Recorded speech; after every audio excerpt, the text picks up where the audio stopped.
All right.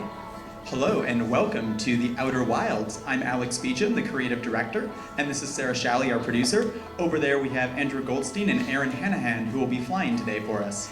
Outer Wilds is a game about camping in space as you explore a solar system to answer questions about the cosmos. And as Laird mentioned earlier, this is also my master's thesis as part of the Interactive Media graduate program. And can we also take the lights down, please? Thank you.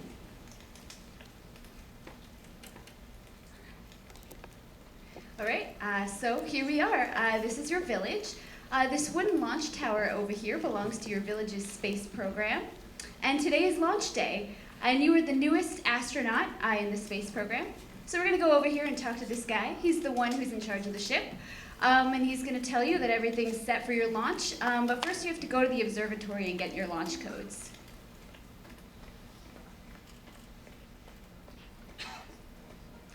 So this is the village where you live. Your whole village is inside of this crater. And these villagers began looking up at the sky and asking questions. What is outside of this crater? So they developed a space program to go explore outside of the crater.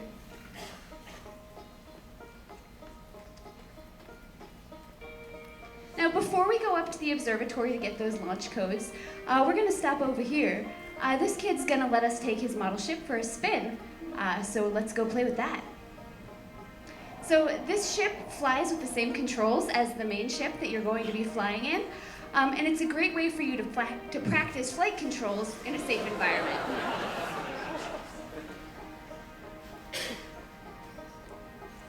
Over here is our zero-G training cave, which you can try out in the gallery. But for now, we're just gonna go straight up to the observatory and get those launch codes.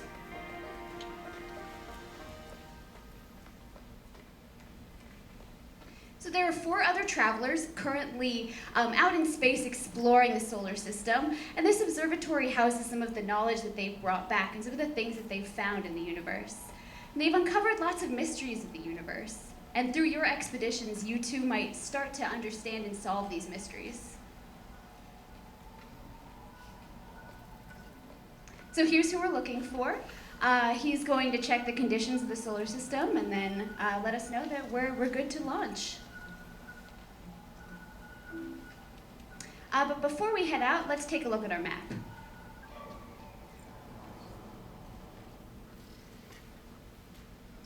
So here we are, space.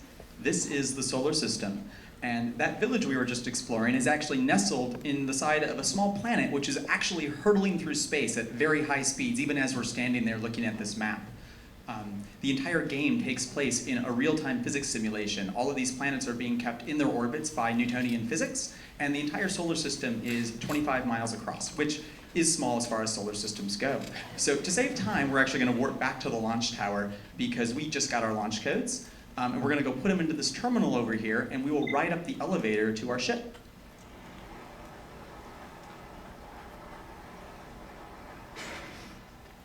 So this ship is our only safe haven in what is a very, very dangerous universe. So we're going to try to take good care of it, and we're going to throw our suit on before we lift up here. And we will go jump in the cockpit, and we're going to hop into our landing camera view, which will give us a good view of launch.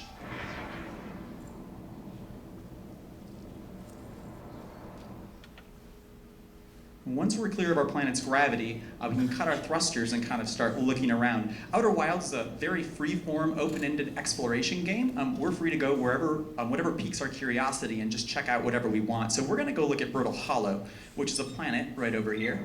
Not only do all of the planets physically move around the sun in their orbits, but they each change over time in unique ways. And this planet, for example, has a volcanic moon. And the volcanoes spit these molten meteors into space, which are then pulled back in by Brittle Hollow's gravity, and they bombard the surface. So over time, pieces of its crust break away from the surface and actually fall into the black hole that's this planet's core. So, and every planet has a system like this that changes, so when we choose to explore a location matters just as much as which location we're actually exploring. So we're hunting for a landing spot here, and it looks like someone's left a campfire burning, so maybe that piece isn't quite as dangerous as some of these others with cracks in them, so we're going to put the ship down there.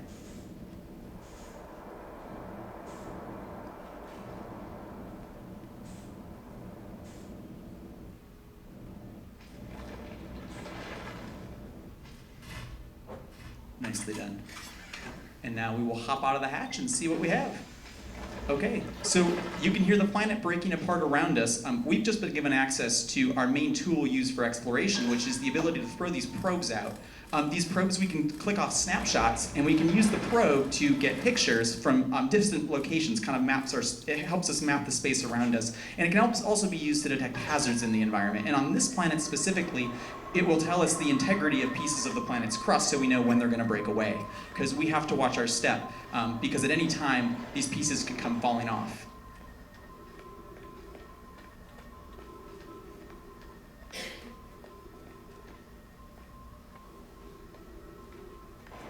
Make a jump for it. We have a little jetpack. It's not the most powerful thing ever, but sometimes it can help us clear small gaps. And here we see some ruins. The solar system is actually dotted with the remains of what used to be a civilization that used to live here. And as you play, you can eventually learn where these people came from, who they were, what they were doing here as you explore. And there's also some of their technology around that still works. And one example are these crystals that you find attached to surfaces in the game. And if we jump up a little bit, they create a local gravity distortion, and they allow us to walk on the surfaces that these crystals are attached to.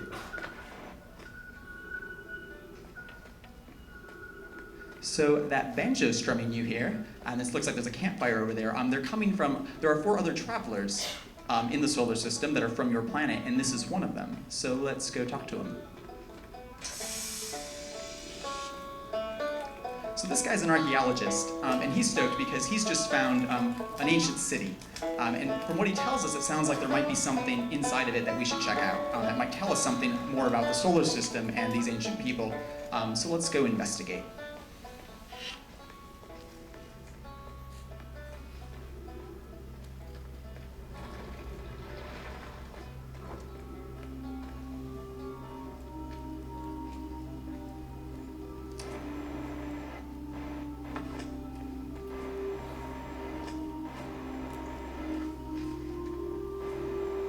So on the walls here, there's a mural that was left by the people who used to live in these ruins. And this specific mural actually tells the story of their journey to the solar system, sort of where they came from, how they got here.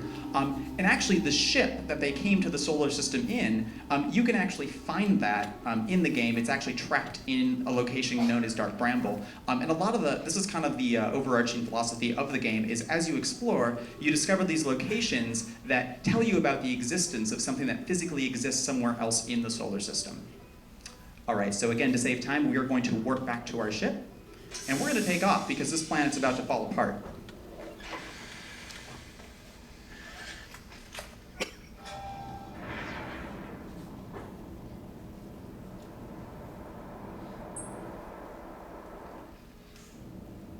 All right, so we are going to go ahead again and warp, this time to the Giant Steep. Oh, you can see even more of the crust is gone there. The Giant Steep is the 4th planet from the Sun and the 2nd largest in the solar system, and it's home to some interesting weather patterns, as well as a large spherical ocean. And by interesting, I really just mean tornadoes. There are also islands that float around the spherical ocean, and maybe we'll be lucky enough to see this, but when the tornadoes come over an island, they actually suck them into the atmosphere. Oh, I wonder if that one's gonna... There are actually 2 different types of tornadoes, and some of them push things in different directions. But they actually launch things into the atmosphere and then come crashing down. So you have to be careful as you explore them because it's a very turbulent environment to be in. If we duck underwater here, we can actually see that there is something at the center of this planet, along with massive jellyfish. But we actually can't go any deeper than this because there is a current that's keeping us at the surface. There is a way to reach the center of this planet, but it requires knowledge that can only be found in other places in the solar system. So as we explore, we learn things that help us understand how to reach difficult places like the center of this planet.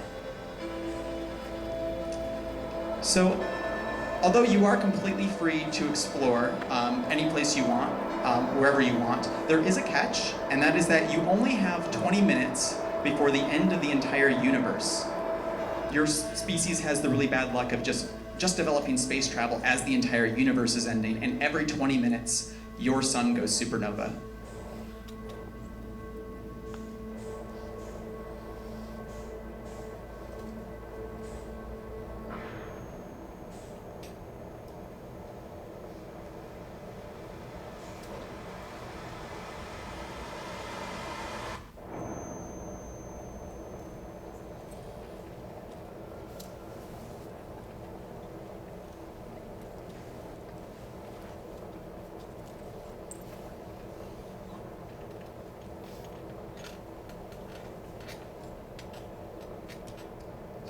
So what just happened there is we were just sent back in time. The whole solar system is actually caught in a time loop, and it's caused by a device that was built by that ancient civilization. And that's one of the things you can eventually discover is why does this time loop exist, who created it, and what exactly is it for? So we're back in our village, and it's launch day again. But luckily, we still know those launch codes, so we can just, from the previous time loop, so we can just head straight up from our ship, straight up to our ship, and take off again. So Outer Wilds is meant to be played over the course of multiple playthroughs, and then through them, the knowledge you accumulate helps you better explore the solar system and solve some of those mysteries. So that mural we saw earlier showed us that the ship that the ancient civilization had come here in is somewhere in Dark Bramble. So we are going to go chart a course over to Dark Bramble, and we're going to warp there to start investigating what that area is like. So Dark Bramble is the most dangerous area of the solar system. It's very foggy and very low visibility, so we have to be kind of careful.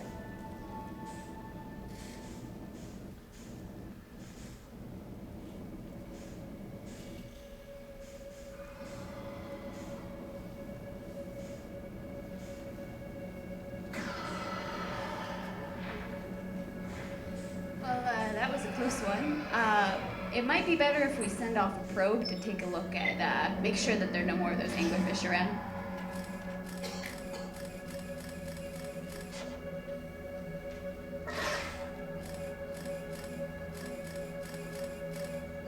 So it's definitely not an anglerfish.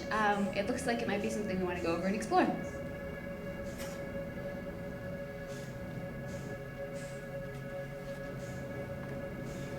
So this area is completely zero gravity. I mean, you can actually get out of your ship at any time. So we're going to go outside and do a little EVA.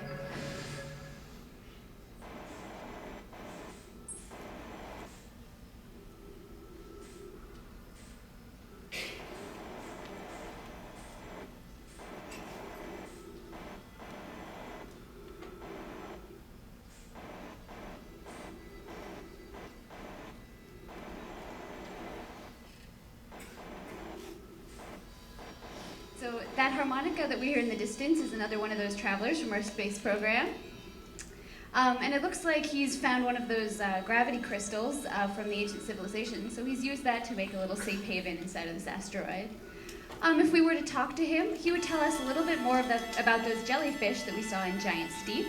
So then in later playthroughs, we could go back and explore using what we know now. So it's been a long expedition, so I think we should reward ourselves, take a break, and roast a marshmallow.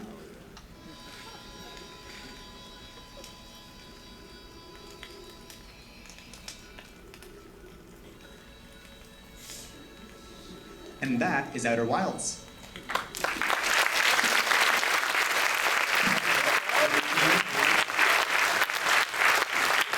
Please take the stage.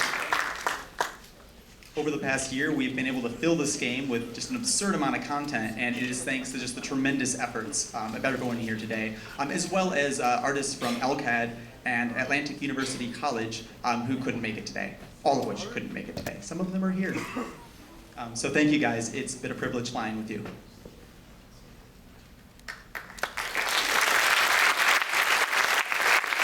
thanks to everyone for coming out today. This is Outer Wilds, signing off.